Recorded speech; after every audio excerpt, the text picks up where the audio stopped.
Hello नमस्कार दोस्तों, आप सबका हमारे यूट्यूब चैनल में स्वागत है। तो आज हम लोग पढ़ेंगे रीतिकाल। देखिए, जो रीतिकाल है उसका समय 1700 से 1900 तक माना जाता है। लेकिन जो 1700 से 19 तक का समय है वह संवत में है। और एक और जो समय दिखाता है जो ईस्वी में, तो वह 1643 से 1843 ईस्वी तक माना जाता है। इसमें क्या होता है कि जो अगर संवत से ईस्वी में चेंज करना है तो उसमें 57 घटा देने के बाद ईस्वी में चेंज हो जाता है।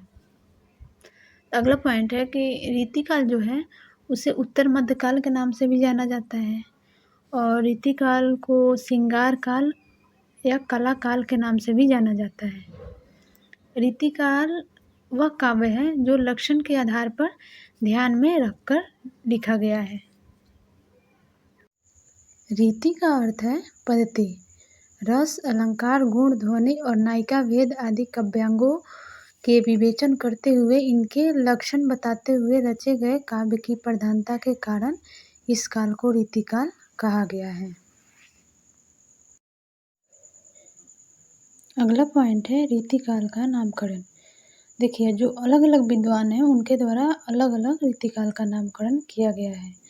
तो सबसे पहले मिश्र बंधु थे, उन्होंने रीतिकाल को अलंकृत काल नाम दिया है। उसके बाद आचार्य रामचंद्र शुक्ल जी आते हैं, इन्होंने रीतिकाल नाम दिया। इसके बाद विश्वनाथ प्रसाद मिश्र आए, जिन्होंने रीतिकाल को श्रृंगार काल नाम दिया। अगला पॉइंट है रीतिकाल की विशेषताएं।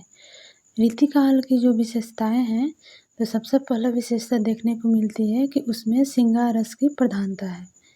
दूसरा है इसमें आश्रयदाता राजाओं की प्रशंसा भी किया गया है।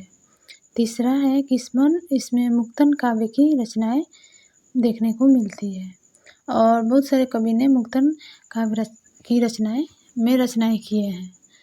चौथा है कि इसमें इन लोगों की भाषा जो थी इस काल के कवि की, वह ब्रज भाषा है। पांचवा पॉइंट है कि इसमें प्रकृति का उद्दीपन रूप में चित्रण मिलता है।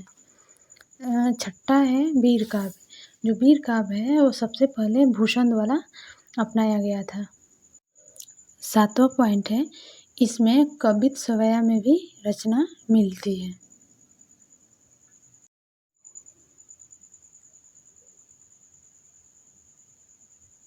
रीतिकाल के विशेषताएं की कुछ और पॉइंट है। जो रीतिकालीन काव्य था वो अधिकांश दरबारों में लिखा गया काव्य है। विषय वस्तु के दृष्टि से इस काल में जो कविता है वह सीमित है और इसमें ज़्यादा श्रृंगार और नायिका भेद मिलता है। रीतिकाल में काव्य की रचना में काव्य रीति का पूरा प्रभाव देखने को मिलता है। इसके बाद क्या है कि जो रीतिकाल है इसमें स्वतंत्रवाद की भी रचना मिलती है। जो सबसे पहले जो स्वतंत्रवाद की रचना मिलती है वह सबसे पहले घनानंद के कविता में देखने को मिलती है। रीतिकाल में क्या था कि संस्कृत में जो काव्य विवेचन था वह शास्त्रज्ञ आचार्य करते थे, लेकिन जो हिंदी शास्त्र पर विवेचन जो करते थे वह कवि करते थे। और जो भक्ति काल का लौकिक श्रृंगार था वह रीतिकाल में आकर लौकिक श्रृंगार बन गया। अगला पॉइंट है रीतिकाल के प्रवर्तक।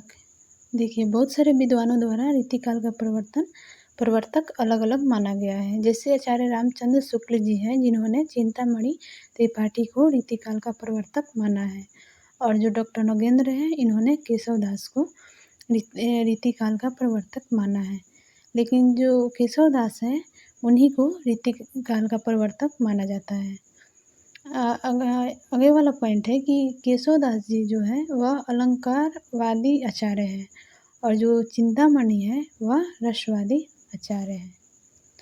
अगर मेरा वीडियो पसंद आए तो लाइक सब्सक्राइब ज़रूर करें। Thank you.